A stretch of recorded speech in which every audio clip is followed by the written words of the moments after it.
मतलब कुछ तो ऐसा बता दो कि जब तुम एग्जाम दे के बाहर आओ और तुम ये कहो यार गाबा सर आपने पेपर बनाया था क्या, आपने पेपर लीक किया था क्या। मतलब जीएसटी में तो वही सारे टॉपिक आए थे जो आपने बताए थे। तो आज मैं आपको जीएसटी के टॉपिक बताने जा रहा हूं, ऐसे ही कल मैं आपको इनकम टैक्स के टॉपिक बताऊंगा। ये 7 टॉपिक ऐसे हैं जो आपके एग्जाम में कंफर्म कह रहा हूं सर 25 से 30 नंबर का जीएसटी जो होगा वो इनमें से ही बनेगा। तो आप एक बार ये चेक कर लेना कि आपने कंप्लीट कर ली है, नहीं की है, नहीं किया तो जरूर कंप्लीट कर लेना। और अगर अभी भी टाइम है आप इसको कर सकते हो, क्योंकि ये टॉपिक मेरे एक्सपीरियंस के बेस पे इस बार के एग्जाम में जरूर बनने चाहिए, कंफर्म बनने चाहिए। तो सारे के सारे बच्चे जो हैं इन टॉपिक्स को एक बार नोट कर लेना बस, कि टॉपिक हमें करने हैं और कम से कम 3 से 4 बार रिवाइज करने हैं बस। क्योंकि ऐसा कोई अटेम्प्ट ही नहीं किया जब इनमें से क्वेश्चन ना बना हो, और आगे भी कोई अटेम्प्ट जाएगा ही नहीं, क्योंकि वो इतने इंपॉर्टेंट टॉपिक है। ठीक है जी, तो एक बार सारे बच्चे इसको यहां पे नोट डाउन कर लेंगे। तो सबसे पहला एक तो आपको जीएसटी की रिसेंट अमेंडमेंट जो है वो कंप्लीट करनी है। अमेंडमेंट मैं यूट्यूब पे डाल चुका हूं, अमेंडमेंट की एक क्लास है, जाके अभी देख लो। कम से कम 2 बार देखो, 3 बार देखो, 4 बार देखो। आप ये मान के चलो कि 10 नंबर के क्वेश्चन जो है वो अमेंडमेंट में से बनने ही बनने हैं। मतलब ऐसा हो ही नहीं सकता कि वो अमेंडमेंट में से क्वेश्चन ना बनाए। तो सारे बच्चे अमेंडमेंट सही ढंग से कर लेना। यूट्यूब पर मैंने बहुत डिटेल में कराई है, विद क्वेश्चन कराई है। तो एक बार सारे के सारे बच्चे अमेंडमेंट जाके जीएसटी की देख लो। सेकंड टॉपिक जो है वो है composite supply and mix supply का डिटेल एनालिसिस। मतलब एग्जामिनर का बहुत फेवरेट क्वेश्चन है। अब मे बी वो केस स्टडी बेस्ड क्वेश्चन बनाएगा, या मे बी वो स्मॉल क्वेश्चन बनाएगा, या वो दोनों की डेफिनेशन पूछ लेगा। बट मुझे उम्मीद है कि कंपोजिट सप्लाई और मिक्स सप्लाई में से तुम्हारे एग्जाम में क्वेश्चन बन सकता है, तो उसको थोड़ा ध्यान से करना।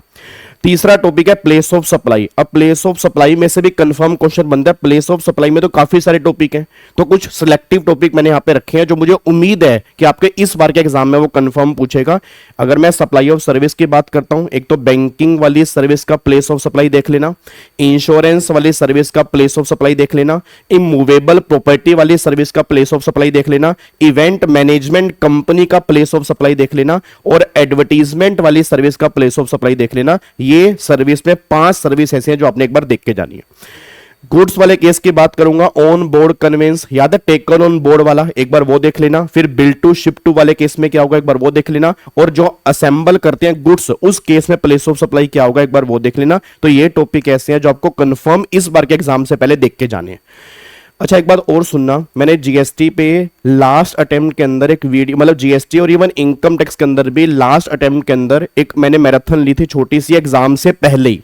अगर आपको याद आ रहा हो, I think top 63 topic in income tax, ऐसे टॉप 45 टॉपिक इन जीएसटी, तो वो एक बार वो जरूर देख लेना। वो इस बार के एग्जाम के लिए भी बहुत इंपॉर्टेंट है। वो भी यूट्यूब पे है। लास्ट अटेम्प्ट मैंने एग्जाम से पहले ली थी, क्योंकि मुझे उम्मीद है कि उसमें से भी कुछ टॉपिक आपके एग्जाम के अंदर बन सकते हैं। और ज्यादा नहीं है, वो 1.5 2 घंटे की क्लास है बस। और अगर स्पीड फास्ट करके सुनोगे ना तो बहुत जल्दी कंप्लीट हो जाएगी। तो वो टॉपिक भी आपने एक बार जरूर देख के जाने हैं। और वो टॉपिक तुम्हें कहां पे मिलेंगे, जो लिंक मैंने गूगल ड्राइव का तुम्हें दिया हुआ है, उसी लिंक में उसका पीडीएफ भी है मोस्ट एक्सपेक्टेड टॉपिक के नाम से। तो एक बार वो भी आपने देख के जरूर जाने हैं, ठीक है। उसके बाद अगर मैं बात करता हूं आरसीएम की, आरसीएम प्लस में टाइम ऑफ सप्लाई, ये दोनों कई बार वो आपस में इंटरलिंक कर देते हैं। तो आरसीएम और टाइम ऑफ सप्लाई में जीटीए, ठीक है। फिर डायरेक्टर वाली सर्विस पे आरसीएम, कॉपीराइट वाली सर्विस पे आरसीएम, स्पॉन्सरशिप वाली सर्विस पे आरसीएम, रेंटिंग वाली सर्विस पे आरसीएम, ठीक है जी, रेंटिंग वाली सर्विस पे आरसीएम, ठीक है। तो ये आपने एक बार यहां पे देख के जरूर जाना है, ठीक है। उसके बाद फिर अगर मैं एग्जामिशन के चैप्टर की बात करता हूं, एग्जामिशन में एक तो ट्रस्ट, चैरिटेबल ट्रस्ट वाली एंट्री, एक बार वो जरूर देख लेना। ट्रांसपोर्टेशन वाली एंट्री, एक बार वो जरूर देख लेना। हेल्थ केयर सर्विस वाली एंट्री, एक बार वो जरूर देख लेना। और एजुकेशन वाली सर्विस वाली एंट्री, एक बार वो जरूर देख लेना। ये 4 सर्विस ऐसी हैं एग्जामिशन की जो मोस्ट इंपॉर्टेंट है इन बार के एग्जाम के लिए, बस ये पर ध्यान दो। उसके बाद अगर मैं कॉम्पोजिशन लेवल की बात करूंगा, तो एग्रीगेट टर्नओवर की डेफिनेशन मोस्ट इंपोर्टेंट है। एग्रीगेट टर्नओवर में क्या आएगा और क्या नहीं आएगा, वो बहुत ध्यान से एक बार देख के जाना। इस बार के एग्जाम में एग्रीगेट टर्नओवर में से क्वेश्चन बन सकते हैं। फिर रजिस्ट्रेशन की अगर बात करूंगा, तो कैंसलेशन की कहां कहां रजिस्ट्रेशन कैंसिल हो सकता है, हम कहां कैंसिल करवा सकते हैं, डिपार्टमेंट हमारा कहां पे कैंसिल कर सकता है, और अगर रिवोकेशन करनी है तो किस तरह से होगी। फिर सेक्शन 24 कहां कहां पे मैंडेटरी है कि हमें करवाना ही करवाना है, वो क्वेश्चन भी तुम्हारे एग्जाम के अंदर इसमें से बन सकते हैं। तो ये 7 टॉपिक है। 2 बोनस टॉपिक मैं तुम्हें और बता देता हूं। एक तो आईटीसी के चैप्टर में सेक्शन 17(5) आईटीसी ब्लॉक वाला, वो बहुत तरीके से करके जाना, कंफर्म आईटीसी ब्लॉक में से क्वेश्चन बनेगा ही बनेगा। और दूसरा इस बार के एग्जाम में क्वेश्चन बनेगा, सेक्शन 16 में से क्वेश्चन बनेगा। याद है आईटीसी क्लेम करने की टाइम लिमिट, आईटीसी क्लेम करने की टाइम लिमिट क्या होती है कि अगले साल की 30 नवंबर और एनुअल रिटर्न फाइल करने की actual date whichever is earlier. तो वहां पर एक अमेंडमेंट आई थी आरसीएम वाले केस में, ठीक है ना, वो तो सप्लायर वाले केस में था, वो तो सप्लायर वाले केस में था ना, याद करो। आरसीएम वाले केस में एक अमेंडमेंट मैंने करवाई थी टाइम लिमिट के अंदर, तो वो मैंने कहा ना वो अमेंडमेंट क्लास में तुम्हें आइडिया लग जाएगा, तो एक बार देख के जाना। सेक्शन 16 में एक तो 16(3) देख लेना वो डेप्रीसिएशन वाला, और एक 16(4) देख लेना वो टाइम लिमिट वाला जी। उसके बाद वैल्यूएशन में आपकी वैल्यूएशन की कैलकुलेशन की क्या क्या आएगा और क्या क्या नहीं आएगा, मेनली सब्सिडी वाला पॉइंट तरीके से देख लेना और डिस्काउंट वाला पॉइंट तरीके से देख लेना। बस ये मोटा मोटी टॉपिक है, आप इनको करोगे कंफर्म कह रहा हूं एग्जाम से बाहर आके बोलोगे सर 25 से 30 नंबर के जीएसटी के वही टॉपिक थे जो आपने वीडियो बना के यूट्यूब पे डाल ली थी। ठीक है जी, उम्मीद करता हूं इनमें से काफी सारे क्वेश्चन बनेंगे।